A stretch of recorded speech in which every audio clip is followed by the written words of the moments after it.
Alors, on sourit, mais on ne devrait pas sourire, parce que c'est juste... Je ne comprends pas pourquoi le président de la République a parlé hier. Si vous le savez, il faut me le dire. C'est-à-dire que, s'il vient pour nous annoncer un Premier ministre, je comprends. Il est venu pourquoi? Il sait en plus qu'il n'est pas forcément le plus populaire, donc ça agace. Il vient pendant 10 minutes... ça va encore prendre des jours, j'imagine, avant que le Premier ministre soit nommé. Et au lieu Pourquoi de vous dites ça? Mais parce que c'est toujours comme ça. Il va pas prendre des jours. Il a dit quelques jours, donc c'est pas demain. Lundi, il va peut-être un Premier ministre. Oui, je suis d'accord avec vous, mais bon, il peut pas. Ça fait des mois, des semaines qu'on sait que ce gouvernement va tomber. Il a mis 50 jours la dernière fois, donc en fait, je trouve que c'est désespérant, pour tout vous dire. Pourquoi il est venu hier? Mais moi, je trouve que c'est ce qu'on a vécu là, oui, et désespérant. Mais pourquoi il est venu? Mais qu'est-ce que vous trouvez? Mais il vient pas, Pascal. Mais pourquoi il vient pas? On aurait dit, mais le président se planque, il attend. Non, on n'aurait pas dit ça. On aurait dit le président attend. Mais comme d'habitude. Et qu'est-ce que vous trouvez désespérant? La manière dont l'ensemble des partis politiques se comportent, mais pas simplement depuis la dissolution, depuis 2 ans. C'est juste pas possible. Juste une toute petite remarque. Vous savez que depuis la dissolution, on a été incapable, comme ici, de se mettre autour de la table avec l'ensemble des partis politiques. Incapable, ça n'a pas été fait. Mais effectivement, quand on dit qu'un parti politique est en dehors de l'arc républicain, c'est compliqué de travailler avec lui. Je veux bien, quand on insulte les gens pendant des années, quand Emmanuel Macron nous explique que c'est ce qu'il y a de pire, le Rassemblement national, faut pas venir après pleurer que le pays soit fracturé. Excusez-moi, hier, c'est pas anti-républicain une motion de censure, c'est dans la Constitution. En quoi une motion de censure est-elle anti-républicaine? En quoi? Non, mais je dis pas qu'elle n'est pas du tout... vous avez un président de la République qui dit c'est une motion de censure anti-républicain. C'est juste la motion, c'est juste la Constitution. Si vous me laissez en placer une, mais non, mais parce que mais dites 2 mots. Mais en quoi vous avez un président de la République qui met le feu en permanence? Il y a des gens qui ont voté une motion de censure, c'est dans la Constitution. Il explique que c'est anti-républicain. Bon, est-ce que je peux en placer une? Non. Bon. Moi, c'est clair. Bon, déjà, je suis heureux de faire la connaissance de Marc Tosca. Je nous refais le top 50. Non, mais moi, ce que je trouve déplorable, c'est que, malgré tout, j'entends ce que vous dites. Il y a une grande responsabilité des partis politiques. C'est-à-dire que la responsabilité d'Emmanuel Macron. Attendez, Emmanuel Macron. Enfin, c'est le président de la République. Pascal Praud. Arrêtez de rejeter la responsabilité des autres. Commencez par Emmanuel Macron, et puis après, vous verrez les autres. Emmanuel Macron a la responsabilité, c'est le chef qui est là pour cheffer. On est bien d'accord. D'ailleurs, j'ai bien aimé ce matin un maximum d'éditos sur Notre-Dame. Dit, c'est formidable, 5 ans pour reconstruire Notre-Dame.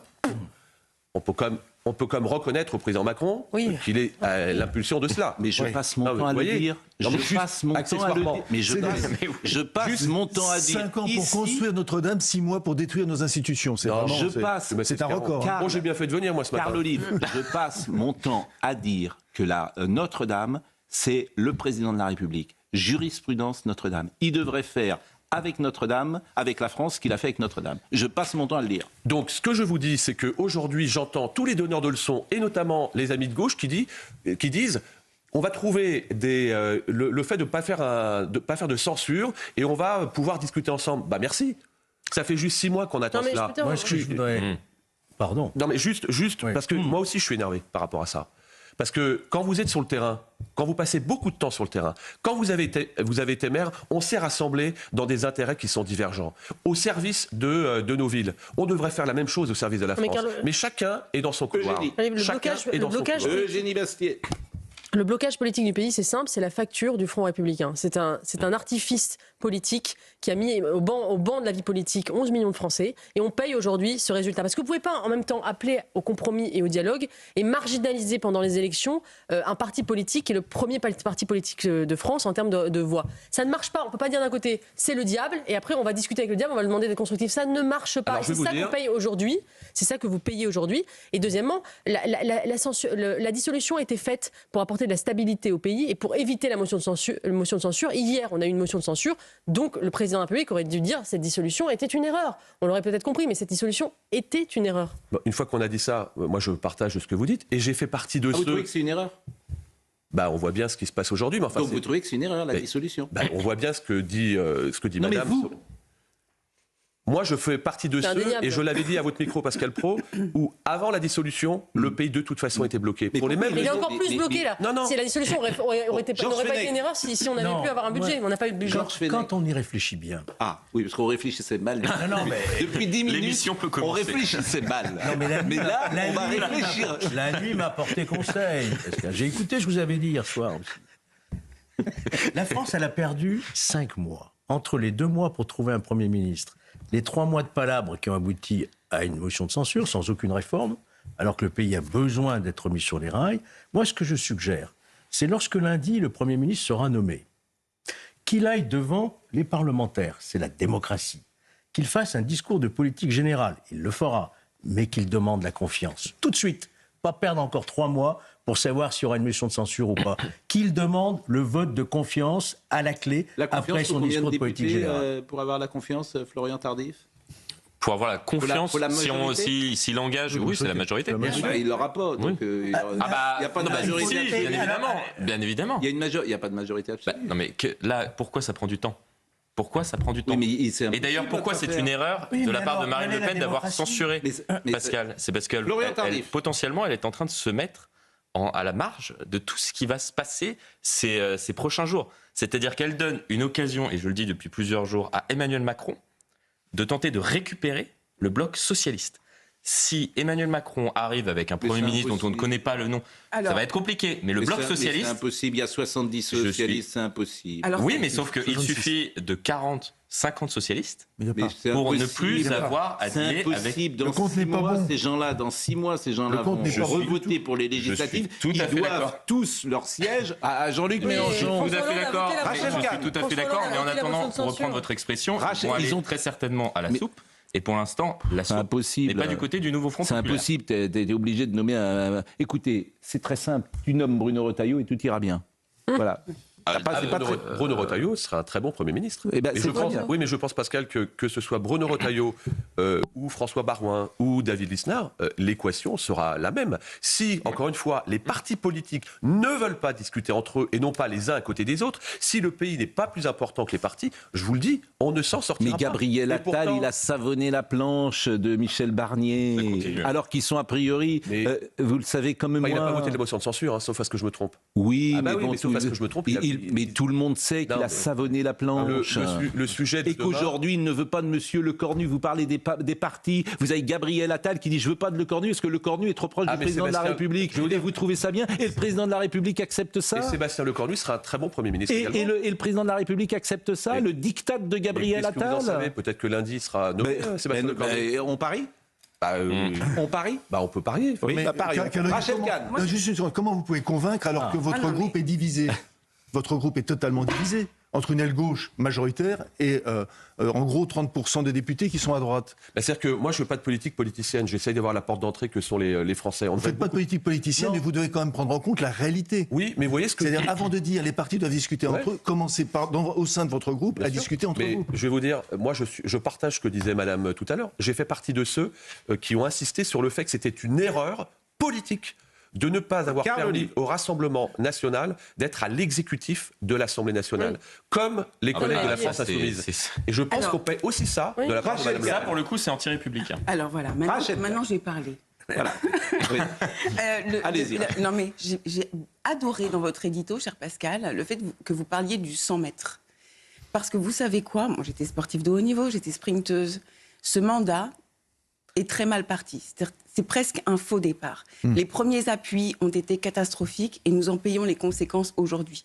Un mandat de 5 ans, c'est lent. Si on commence à partir mal, il y a peu de chances qu'on puisse aboutir à une victoire. Donc, j'aurais peut-être choisi juste une autre chanson que c'est pas de ma faute. J'aurais choisi « Et maintenant ». Que vais-je faire ? On l'a passé déjà au mois de juin et juillet. J'ai plein de chansons pour Emmanuel Macron. Là, j'ai Tout est chaos, Non, je n'ai rien oublié. J'ai 10 000 chansons. Ne m'appelez plus jamais. Non, ne m'appelez, voilà. Ce matin, je crois que ce matin, le PS est en train d'accepter une négociation. J'ai vu une dépêche avec l'AFP, là, en fait. D'Olivier Faure. C'est quand même surprenant de sa part, déjà, par ailleurs, sur le gouvernement qui vient de tomber, moi j'aurais gardé Retailleau et Alexandre Potier. Avoir cette vision-là, une vision claire. Si vous mettez... Le pays est à droite, très à droite. Si vous mettez un gouvernement de gauche, alors que la gauche pèse 27% dans le pays... Un gouvernement de gauche. Si vous mettez un premier ministre de gauche, si vous mettez un premier ministre de gauche, c'est à n'y rien comprendre. Oui. Carl Olive, est-ce que vous avez des contacts avec le président de la République? J'échange de temps à autre avec le président de la République. Mais moi, je suis aussi partisan qu'on ait un ministre de droite ou de centre-droite, parce que je partage ce que vous dites, et je pense qu'encore une fois, Bruno Retailleau pourrait être un très bon Premier ministre, comme Sébastien Lecornu, avec l'avantage qu'il connaît bien les armées, parce que là, on a quand même une belle armée à gérer dans le futur gouvernement. Et puis ce que dit Rachel Kahn à juste titre, c'est qu'effectivement, c'est peut-être un faux départ. Et ce qui me fait doucement rigoler, c'est que, vous le dites à juste titre, c'est que les collègues socialistes, aujourd'hui, il faut qu'on trouve un accord. Il serait peut-être temps, les amis. Ça, c'est clair. Ça fait 6 mois qu'on peut peut-être trouver un accord. Ces gens-là n'ont pas voulu faire partie du gouvernement, et aujourd'hui, ils tirent les marrons du feu. Enfin, je veux dire, c'est quand même très fort, quoi. C'est quand même très fort, parce qu'il n'y a absolument aucune responsabilité, encore une fois, une prise d'entrée et de hauteur par rapport aux Français. Et pendant ce temps-là, il nous faut une loi d'urgence Eugénie Dabastier sur les agriculteurs. Oui, mais si je peux me permettre, moi, je n'aime pas cette idée qu'on accuse les députés d'être irresponsables. Les députés ne font que suivre leurs électeurs. C'est leurs électeurs qui leur demandent de ne pas faire de compromis. C'est leurs électeurs qui leur demandent de ne pas... Les électeurs de Marine Le Pen, ils lui ont demandé la censure. Les électeurs de Jean-Luc Mélenchon... Non, mais je veux dire, on ne peut pas d'un côté dissocier les Français qui seraient ouverts à un compromis et les méchants députés qui, eux, seraient... polarisés, vulgaires, violents. Ils sont le reflet d'une société qui est clivée, qui est bloquée. Mais je ne sais pas comment. Ce qu'on fait, à mon avis, et je suis assez d'accord avec Georges Fenech, ce qui mettrait les compteurs à zéro, c'est une nouvelle élection présidentielle. Parce que sinon le pays est bloqué. Le pays est bloqué en trois forces ou la proportionnelle intégrale. La prochaine législative, peut-être que ça dépendra. Ce qui m'a le plus choqué dans l'allocution d'hier soir, c'est que le président de la République, c'est vraiment inédit, a joué sur la corde anti-parlementaire. C'est-à-dire qu'il a pris les Français à témoin avec lui contre la représentation nationale. Vous vous rendez compte comment on allume les braises, les risques qu'il fait encourir au pays si vous mobilisez les citoyens, vous appelez les citoyens contre leurs représentants. C'est un grand classique. Il leur a dit, voyez ce qu'ils ont fait. Bon, Georges Fenech, on va l'écouter justement. Moi, je comprends. J'ai jamais vu un président de la République allumer les braises comme ça. Je comprends pourquoi le président de la République préfère l'allocution à l'échange avec un journaliste. Parce que, alors évidemment, le problème, c'est qu'il faut pouvoir dire au président lui poser des questions. Je ne dirais pas jusqu'à dire qu'il se trompe, mais au moins lui poser des questions. Parce que quand il dit que c'est anti-républicain une motion de censure, franchement, tu tombes de ta chaise. C'est juste dans la Constitution. Oui. Alors après, il t'explique que c'est deux forces qui se sont alliées. Mais c'est le principe de la Constitution, c'est le principe de la Ve République. Alors écoutez le président de la République sur la dissolution hier. Le 9 juin dernier, je me suis adressé à vous pour annoncer la dissolution de l'Assemblée nationale. Cette décision était à mes yeux en effet inéluctable. D'abord, car le vote aux élections européennes avait donné une large avance au Rassemblement national et placé les extrêmes en tête. Ensuite, car de nombreux responsables politiques annonçaient déjà la censure pour cet automne. Cependant, je dois bien le reconnaître, cette décision n'a pas été comprise. Beaucoup me l'ont reproché, et je sais, beaucoup continuent de me le reprocher. C'est un fait, et c'est ma responsabilité. Cependant, nul ne peut dire qu'en faisant cela, je ne vous ai pas redonné la parole. Et je crois que c'était nécessaire. Chaque mot a un sens. Moi, ce que je reproche à Emmanuel Macron, cette décision n'a pas été comprise. C'est hyper humiliant. C'est vraiment, vous êtes des cons. C'est ça que je veux vous dire. Et on est au cœur de la pensée d'Emmanuel Macron. Vous êtes des imbéciles. Vous ne comprenez pas. Et ça, c'est insupportable. Parce qu'on l'a très bien compris. Ne méritez pas. On a tous compris. On a tous compris pourquoi il a dissous. Il a dissous parce qu'on lui a vendu le RN à Matignon. Oui, exactement. Et sa stratégie a échoué. Évidemment. Et il nous prend pour des imbéciles. Donc, s'il était en face de moi, je lui dirais « J'ai très bien compris, Monsieur le Président. J'ai très bien compris, on vous a vendu ça et vous vous êtes planté. Le mot, vous n'avez pas vous êtes planté dans votre stratégie. » Enfin, plutôt Gabriel Attal vous a planté. ou Gabriel Attal vous a placé. La formule, un tout petit peu. Brutus. Vous savez la chanson de Souchon, souvent je le dis, comme on nous parle. Encore une chanson. Comme on nous parle. Voilà, on nous Claudia Schiffer, on nous Paul Loup-Solitaire, comme on nous parle. Ouais, mais Pascal c'est important. Non, mais moi j'ai envie qu'on me parle gentiment. Oui, j'ai envie d'amour. Je voudrais pas dire, mais depuis 9 heures, c'est pas de l'amour qu'on a ici. Mais justement, c'est au contraire ça. On a envie de dire au président, parlez-nous gentiment. Mais Pascal, la responsabilité, encore une fois, et je le dis aussi sur le socle, je partage ce que vous dites, on a une grande responsabilité par rapport à cela. Et ça a démarré justement avec l'exécutif dont je parlais tout à l'heure sur le Rassemblement national à l'Assemblée nationale. Et je pense qu'on paye aussi de cela. Mais encore une fois, je suis désolé, combien de fois j'ai dit aussi, si Madame Le Pen nous dit que le soleil est jaune, je ne vais pas lui dire qu'il est vert sous prétexte que je fais partie de la majorité. Et parfois, on nous l'a reproché. Et ça, c'est vrai que c'est insupportable. Mais maintenant, il faut avancer. Georges Fenech. Je maintiens, et c'est pas quelque chose qui me réjouit, que le compte à rebours a commencé. Voilà. Mais enfin, sauf parce que je me trompe. Le compte à rebours a commencé. Par définition, il a commencé le compte à rebours. Non, mais il se terminera avant 2027, c'est ça que je suis en train de vous dire. Sauf parce que je me trompe. Carl Olive. Il peut potentiellement y avoir une législative à l'été prochain. Je suis d'accord.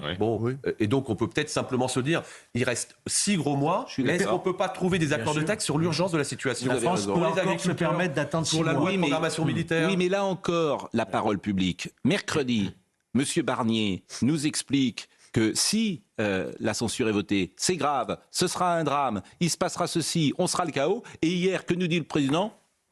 Tout est bien. Tout ira bien. La continuité de l'État, il n'y a pas de souci. Vous inquiétez en pas, 24 heures, vous avez un Premier ministre qui fait peur, qui arrive et qui va nous dire que l'eau de la Seine va se transformer en sang, quasiment. Et le lendemain, tout va bien. Donc arrêtez là aussi. En fait, c'est insupportable, la parole publique. Il n'a pas à faire peur comme ça, Monsieur Barnier, parce que tout le monde sait qu'il ne se passera pas grand-chose dans les jours qui suivent. D'ailleurs, les marchés n'ont pas vraiment flanché hier. Moi, j'espère, encore une fois, comme dans la cuisine, vous savez, des tontons flingueurs, j'espère qu'on arrivera enfin à mettre tout ce beau monde dans une salle, qui puisse se parler. C'est impossible. Mais pourquoi c'est impossible? Mais c'est ce qu'il faudrait, Pascal Praud. C'est ce qu'il faudrait. Et peut-être que Yael Braun-Pivet, président de l'Assemblée nationale, peut-être que Gérard Larcher, président du Sénat, pourraient être, entre guillemets, les médiateurs de cela, parce qu'il va falloir trouver une solution sur ce sujet. Il faut peut-être écouter les 11 millions de gens déjà qui ont voté pour Marine Le Pen. Oui, et pas les insulter en permanence, et pas parler de front républicain, etc. Pardon. Moi, je pense que ce dont le pays a besoin, c'est une véritable alternance. Le en même temps, ça suffit. Les Français en ont marre.